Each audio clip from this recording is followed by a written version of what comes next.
So here's all the parts from the vehicle that we're going to be sending out for a specialist coating. We've got 3 main coating systems that we're going to be using on this car. We've got the traditional powder coating methods, which are going to be used on the hardware, and then we've got a specialist company called Zircotech, which are going to be coating the 5 pieces of the exhaust system in a zirconium sort of plasma sprayed heat specialist paint.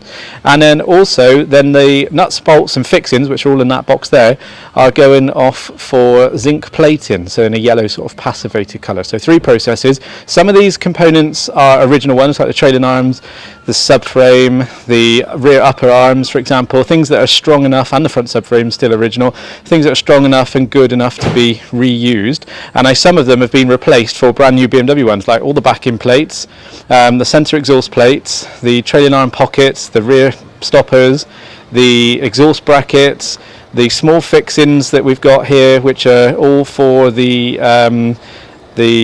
rear anti-roll bar system and the xenon level sensor system. All those are new BMW pieces that were too corroded previously to reuse. So we've got new ones of those, but because the BMW process or coating is okay, but it doesn't last very long, we can improve on that. So those are going away as well, and they're going to be coated on top of that. So that's laid out in roughly how it would be on the vehicle, so you get an idea of the amount of work that's going into this project, and it is going to be a true underside nut and bolt restoration.